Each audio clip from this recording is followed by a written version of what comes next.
हाँ जी, किसी का सवाल है तो बताइए। प्रभु जी, मैं पूछना चाहूंगा। हाँ, पूछिए। जी। प्रभु जी, आत्म साक्षात्कार या फिर ब्रह्म स्थिति के बाद जो जो भी कुछ साधना होती है उसका वास्तविक अर्थ क्या रह जाता है फिर? देखो, चाहे कहीं पर भी हो, दो प्रकार की साधना है। एक प्रकार है कि मैं अपने से करूँ साधना, मेरे मन की साधना, कहीं से सुनी हुई साधना।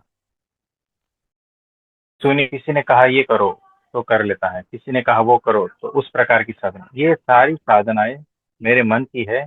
मैं अपने हिसाब से सारा कुछ करता हूँ। ये हो गई एक प्रकार की साधना जिसके जीवन में सही गुरु नहीं। और दूसरे प्रकार की साधना हो गई जो सिर्फ और सिर्फ प्रगट भगवान के अंदर में करते हैं। यानी गुरु वचन ही मेरी साधना। यहाँ पर प्रगट सत्पुरुष के अंदर में जो करते हो वही साधना हो गई। यानी प्रगट सत्पुरुष गुरु ने कहा है कि तुम्हारी साधना यही है कि तुम इस वृक्ष के नीचे खा पी के पलंग लगा के सो जाओ काम, और हम तुम्हारी वो स्थिति बना देंगे। इतने शब्दों को अगर धारण कर लिया और उस हिसाब से उन्होंने वो साधना की, बात बन गई। यानी गुरु वचन ही श्रेष्ठ साधना। यानी फिर जो है ना, मन में एक बार भी संशय नहीं आता है कि मेरी वो साधना रह गई, मेरी कुंडलिनी अभी बाकी रह गई ऐसी घुमानी, फिर मेरी वो जो है एनर्जी चक्र हीलिंग होने बाकी रह गए हैं, फिर मेरा उठ पटांग वो हरकतें बाकी रह गई है। और मैंने तो यही माना है कि इतना नाम जप करो, इतना ये करो, इतना वो करो, तब सही साधना होती है, तब परमात्मा मिलते हैं, ऐसा है वैसा। ये सारी साधना का जो भूसा भरा पड़ा है और उसकी मान्यताएं जड़ कर गई है ना, वो एक झटके में अगर गुरु वचन में निकल गई तो वही के वही उसी क्षण वो स्थिति बन जाती। लेकिन गुरु के वचन में अगर श्रद्धा नहीं है और आप लेटे हो, गुरु ने कहा कि आप लेट जाओ, आराम से खा पी के हम आपकी वो स्थिति बना देंगे, अगर इसमें संशय आया तो आपकी स्थिति कभी नहीं बनेगी। और आपके भीतर से वो जो मान्यताएं हैं ना, वो भी कभी नहीं जाएगी। तो आत्मज्ञान के बाद या ब्राह्मी स्थिति तक जो भी साधनाएं हैं वो सिर्फ और सिर्फ उनकी आज्ञा का पालन ही मेरी साधना हुई। बाकी सारी साधना जीरो। यानी क्या कह रहे हैं कृष्ण भगवान? वही तो कह रहे हैं ना कि तेरे माने हुए सारे धर्म को त्याग। यानी तूने जो यहाँ भूसा भरा है ना साधनाओं का,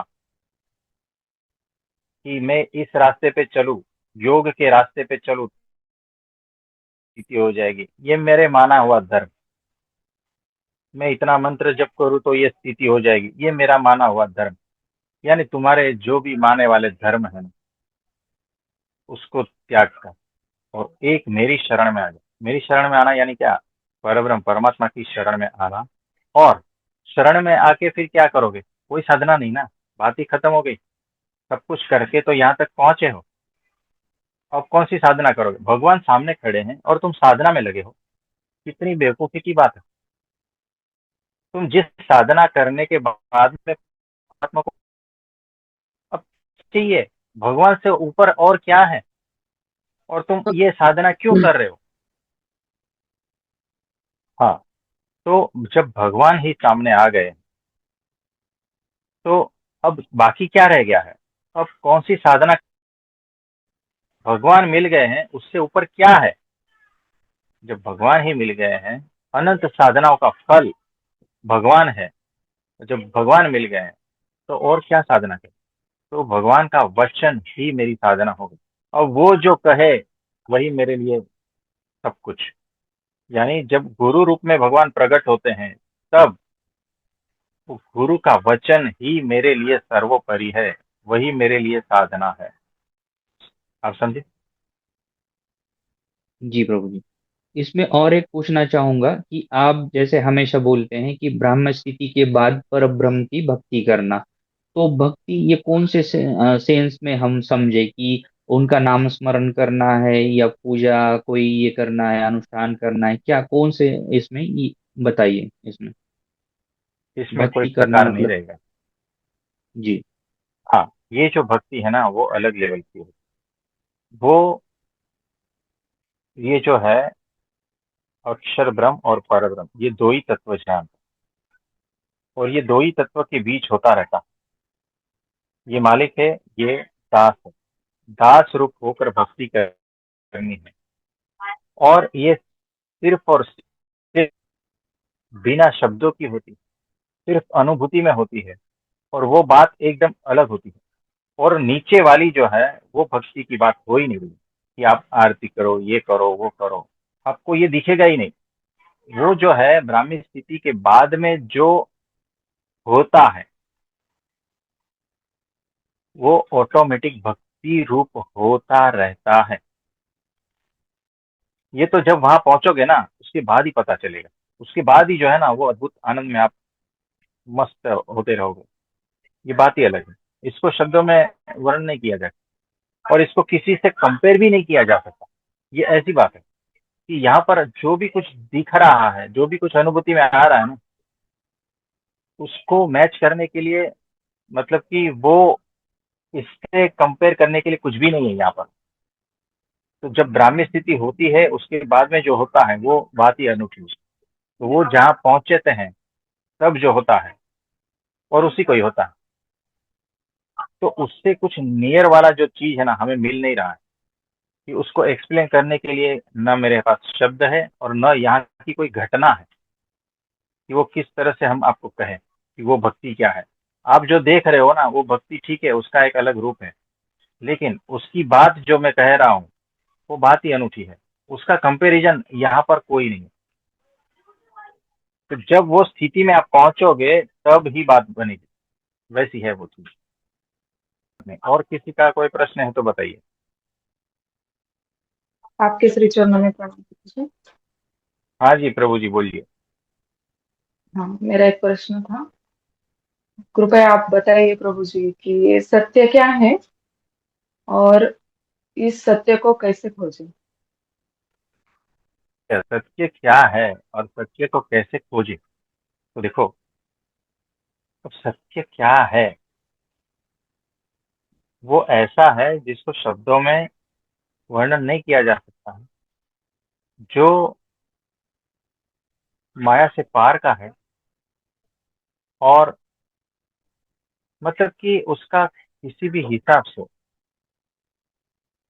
आपने ये कहा कि सूर्य क्या है और सूर्य को कैसे खोजे। तो सबसे पहले ये देखो कि मेरे पास सूर्य को देखने के लिए आंखें है या नहीं। अगर मैं अंधा हूं तो सूर्य क्या है कैसे पता चलेगा, बताओ। वैसे ही मेरे पास सत्य को देखने की दृष्टि ही नहीं है, तो कैसे खोजूं, कैसे पता चलेगा कि ये सत्य है। चलो मिल गया। सत्य कोई ऐसी बात तो है नहीं कि मिल गया, है ना, कोई ऐसी वस्तु तो है नहीं। तो सत्य क्या है ये कौन बताएगा? अगर किसी ने बता भी दिया तो क्या उसको पहचानने की मेरी पात्रता है, उसको पहचानने के लिए मेरे पास वो दृष्टि है? ये पहले चेक करना है। तो सत्य क्या है उसको खोजने के लिए निकलने से पहले सत्य को किस तरह से देखा जाए, उसकी पात्रता, उसकी आंख, उसकी दृष्टि मुझ में है क्या नहीं, ये सबसे पहले पूछना चाहिए। कि अंधे आदमी को सूर्य क्या है ये पूरा गांव वाला समझाएगा ना तो भी नहीं समझ पाएगा। तो सत्य क्या है ये पूछने वाले को अनंत संतों ने समझाया है। नहीं समझ पाया, इसीलिए तो भटक रहा। उसके पास वो दृष्टि ही नहीं है, उसके पास वो आंख ही नहीं है जो देख पाए, जो सत्य की अनुभूति कर पाए, वैसी इंद्रियां नहीं है। आप समझे? तो सत्य क्या है, वो प्रश्न नहीं है। मेरे पास सत्य को पहचानने की आंख है या नहीं, सत्य को पहचानने की इंद्रिय है या नहीं, ये सबसे पहले पूछना चाहिए। तो सबसे पहले खुद पर काम करो, ढूंढने मत निकलो, है ना, खोजने मत निकलो। जिस चीज की आपको आपने देखा नहीं है, उसको कैसे खोजोगे बताओ? मुझे एक बात बताओ कि जो चीज आपने देखी ही नहीं है, कभी अनुभूति में भी नहीं आई है, उसको खोजोगे कैसे? किसी ने ये बता दिया, किसी ने वो बता दिया, लेकिन वो क्या सत्य थोड़ी है? सत्य कभी बताया जाएगा नहीं। उसके लिए तो सिर्फ वो इंद्रियां चाहिए जो सत्य को अनुभूति में लाए। जैसे शक्कर है, मैं कितना भी बात करूं, आपको उसका स्वाद आएगा ही नहीं। उसको सिर्फ यहाँ पर रख देते हैं जबान पे, क्योंकि उसकी प्रॉपर इंद्री वही है। यहाँ पर रखेंगे शक्कर का टुकड़ा, स्वाद नहीं आएगा।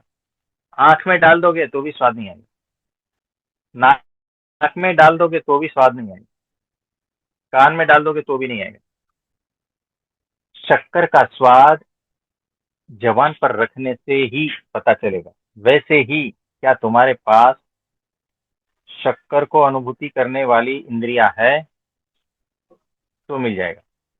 क्या तुम्हारे पास सूर्य को देखने वाली इंद्रियां है? तो सूर्य है। किसी को पूछने थोड़ी जाओ।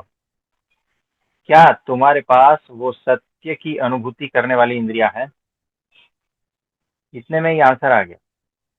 खोजने क्यों जाते हो? पहले खुद को काबिल बना दो, है ना। अपने आप मिल जाएगा, जो भी सत्य है वो अपने आप प्रकट हो जाएगा। ये बात है, कुछ समझे? हाँ जी प्रभु जी। इसमें और कुछ पूछना चाहते हैं? नहीं प्रभु जी, वो जो इंद्रिया है जो सत्य को पहचानने वाली, खोजने वाली, वो हम सबको मिले, ऐसा आप आशीर्वाद दीजिए प्रभु जी। हाँ जी, हाँ जी, ठीक है। और किसी का कोई प्रश्न है तो बताइए। धन्यवाद प्रभु जी। जी प्रभु जी। हाँ जी, बोलिए।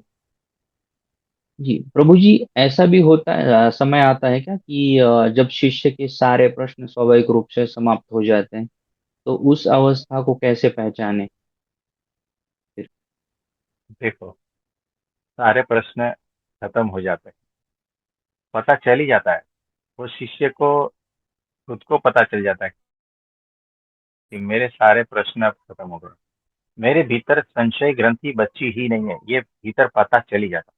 मेरे भीतर संशय ग्रंथि है ही नहीं, और सिर्फ श्रद्धा ही है, समर्पण ही है। यही है, इसके अलावा कुछ भी नहीं है। ये खुद को पता चल ही जाता है। ऐसा है, जैसे आप खाना खाते हो और आपको पता चल जाता है ना कि पेट भर गया है, बस वैसे ही स्वानुभूति से पता चल जाता है कि प्रश्न है ही नहीं, है ना। तो उसकी अनुभूति अलग होती है, वो फिर पूरा बदल जाता है। तो जो शिष्य है भीतर से ही, वो फिर एक बार संशय खत्म हो, है ना, फिर सिर्फ आनंद रहेगा और कुछ नहीं रहेगा। संशय खत्म होने के बाद में पूर्ण श्रद्धा समर्पण होता है और वो होश में है और परब्रह्म परमात्मा की उपासना है, तो हमेशा आनंद में रहेगा, वो हमेशा आनंद में रहेगा। ये पैरामीटर है, ये भीतर भी चेक किया जाता है, दूसरे लोगों को भी पता चल जाता है। और कुछ पूछना चाहते हैं? साक्षी भाव भी अंत में समाप्त हो जाता है, ये पूछ रहा था। देखो, साक्षी भाव रहता है, लेकिन वो जीवंत साक्षी रहता है, वो मुर्दा साक्षी नहीं है। वो साक्षी भाव के साथ में समझदारी, सेंसिटिविटी है, ग्रहणशीलता है, और बहुत सारे दिव्य गुण है। और साक्षी भाव भी, वो हटता थोड़ी है। ऐसा नहीं, लेकिन वो निखरता। साक्षी भाव का जो बीज था ना, वो बीज खिल कर वो फूल बन जाता है। साक्षी भाव एक अवस्था है, परमानेंट नहीं है, लेकिन वो सतत विकसित है। जब वो जीवंत है, साक्षी भाव भी जीवंत है, याद रखना। साक्षी भाव अगर डेड हो गया तो बात बराबर नहीं है। तो जो वहां अटक गया डेड साक्षी भाव में, तो मुर्दे को पकड़ के बैठ गया है, ऐसा नहीं है।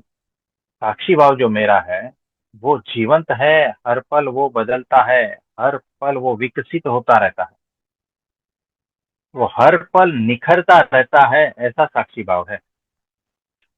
अगर ऐसा साक्षी भाव आप में नहीं है तो समझना कहीं अटक गए हो। हाँ, तो बहुत सारे अद्भुत दिव्य गुणों से युक्त साक्षी भाव है, रूखा सूखा नहीं, है ना। तो वैसा रस से भरपूर है साक्षी भाव जो है ना, रस से भरपूर है। वो लिप्त होकर अलिप्त रहता है, ऐसा साक्षी भाव है। वो क्रियान्वित भी है, हाँ, वो फैलता रहता है, ऐसा भी है। वो सतत बदलता रहता है, ऐसा भी है। वो जीवंत है, नाजुक है, स्ट्रांग भी है ना, और अनंत भी है। अनंत, अनंत तक फैलता है। साक्षी भाव ऐसा है। साक्षी भाव छोटी बात नहीं है, और वो डेड बात भी नहीं है ना। आप सीसीटीवी कैमरा या आईना, मिरर, ऐसा नहीं है साक्षी भाव। साक्षी भाव ये प्लस बहुत सारा कुछ है, भला बहुत सारा कुछ, ये बात है। जी प्रभु जी, एक और एक सवाल था जो अब मैं हूं का जो एहसास है और ये ब्रह्म हम्म, स्थिति जो है आप बोलते हैं, इनमें हम्म, भी अंतर है? हम्म, हाँ, पहले मैं हूं का एहसास आता है, अद्वैत का एहसास आता है, या जो भी है, फिर उसके ऊपर ब्राह्मी स्थिति, जहां मैं भी खत्म हो जाता है।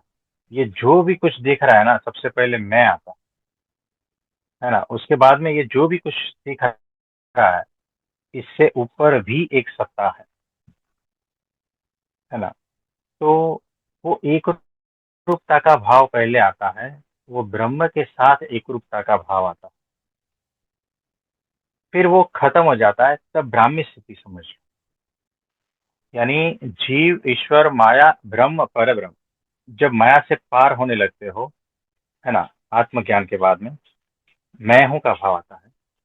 ये मैं हूं का जो भाव है यहाँ पर, हाँ, ये और ये इसके बीच में, है ना, यहाँ पर जो है मैं हूँ, यानी अब जो है ना, ये ब्रह्म के साथ में एक रूपता का भाव आ रहा है। फिर वो ब्राह्मी स्थिति हो जाती है, यहाँ मैं खत्म हो जाता है ना, और सिर्फ वही रह जाता है, और वही यानी ये पर ब्रह्म रह। तो मैंपन खत्म हो जाता है, अहंकार मात्र खत्म हो जाता है। तो यहाँ से वो स्टार्ट होता है, यहाँ से इतना जो पोर्शन है ना, इतना यहाँ पर मैं, अहंकार मिट जाता है, और सिर्फ मैं रह जाता है, वो ब्रह्म स्थिति जो दूसरे लोग कहते हैं वो। और फिर वो जो है वो ब्राह्मी स्थिति में कन्वर्ट होने होते, वो मैं ही हूँ, उस मैं से यहाँ पर एक रूपता आती है अक्षर ब्रह्म के साथ में। फिर मैं भी नहीं हूँ, सिर्फ वही रह गया है, अब कुछ भी नहीं रह गया, अब मेरापन खत्म हो गया। जी, मतलब इसका मतलब ये हुआ कि मैं हूं की जो अनुभूति है उसमें भी कुछ ना कुछ सूक्ष्म अहंकार अभी भी बचा हुआ है, जो कि ब्रह्म स्थिति में पूरी हाँ, तरह से वो निकल जाता है। ठीक है। हाँ, देखो कैसा, ये सर्वोपरि है ना, परब्रह्म सर्वोपरि। अगर यहाँ का कोई जीव कहता है कि मैं ही हूँ, दूसरा जीव कहता है मैं ही हूँ, सारे जीव कहते हैं मैं ही हूँ, है ना, तो वो एक पूरा मैं का ये गोला हो गया। लेकिन अगर मैं ही हूं तो सूर्य को प्रकाश देने वाला मैं कैसे? अगर मैं हूं तो सूर्य का प्रकाश कम ज्यादा मैं कर सकता हूं क्या? नहीं बताओ, है ना? मुझे जहां बारिश करवानी है वहां करवा सकता हूँ, नहीं करवानी नहीं करवा सकता। मुझे कितने ब्रह्मांडों की उत्पत्ति करनी है, कितना हटाना है, ये मैं कर सकता हूँ अगर मैं ही हूं तो मैं ही हूं सिर्फ एहसास है, ऐश्वर्य नहीं है। ऐश्वर्य सारा इसके पास है, अक्षर ब्रह्म के पास है ना? तो मैं हूं करके क्या कुछ नहीं है? तो वो एक रूपता अभी हुई नहीं है। तो वो जो मैं हूं है ना, वो सिर्फ और सिर्फ ख्यालों वाली बात। एक एहसास, ख्याल में एक ऐसा एहसास आ गया है कि मैं ही हूं, और कुछ नहीं है। हकीकत में वैसा नहीं है, हकीकत कुछ और ही है ना? तो वो एक पड़ाव है और कुछ नहीं है, एक रास्ते की फीलिंग मात्र है, ऐसा समझ। हाँ, बाकी कुछ नहीं। जी प्रभु जी, कोटि कोटि धन्यवाद आपके। हाँ जी, नमस्ते, प्रणाम।